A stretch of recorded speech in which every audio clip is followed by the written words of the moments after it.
টান টান উত্তেজনা। এখানে সবাই নার্ভাসও আছে, এখানে সবাই কনফিডেন্টও আছে যে আজকে তারা অডিশন রাউন্ড তো পার করবে আর এই স্টার হান্টে স্টারও হয়ে যাবে। সো এখানে খুব কনফিডেন্টের সাথে একজন সুদর্শন পুরুষ বসে আছেন। সো আপনার নামটা কি জানতে পারি? অবশ্যই, আমি রেজন লিওন, ময়মনসিংহ থেকে আসলাম দীপ্ত স্টার হান্টে।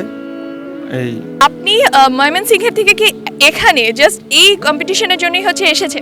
রাইট, আমি চট্টগ্রামে থাকি। চট্টগ্রাম থেকে লাস্ট ট্রিপে আসলাম। সারা রাত আমি বাস জার্নি করেছি, সারা রাত বাসেই ছিলাম, সকালবেলা এখানে পৌঁছেছি আপনাদের। ওকে, সারা রাত জার্নি করে সকালে এখানে অডিশন দেওয়ার জন্য একদম টাইম অনুযায়ী হাজির হয়ে গিয়েছেন। সো এখানে তো বেসিক্যালি আমরা গ্ল্যামার প্লাস ট্যালেন্ট দুটোই চাচ্ছি। সো আপনার অডিশনে আপনাকে ধরেন জিজ্ঞেস করা হয়েছে যে আপনার ট্যালেন্টটা কোন সাইডে, আপনি কি বলবেন? আমি অভিনয় করতে ভালোবাসি, অ্যাক্টর, এটাই স্বাভাবিক। আমি অভিনয় করতে ভালোবাসি। অভিনয় বাদে কি ভালো লাগে? আমার গান ভালো লাগে, গান করতে ভালোবাসি।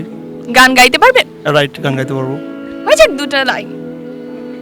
তোমারও লাগিয়া নিরালে বসিয়া, তোমার যতনে করে ঘরেছে বিধি, কি জাদু করিলা পিরিতি শিখাইলা, থাকিতে পারি না ঘরেতে প্রাণ সজনী, থাকিতে পারি না ঘরেতে।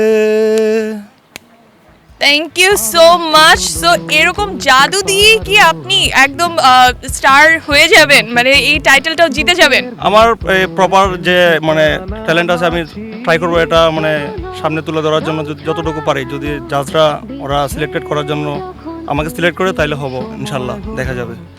এই দেখা যাক যে ফাইনালি কি হবে, কারণ আমরাও কিন্তু অনেক এক্সাইটেড যে আমাদের স্টারকে আমরা খুঁজে পাবো। স্বপ্ন দেখার দিন এসেছে।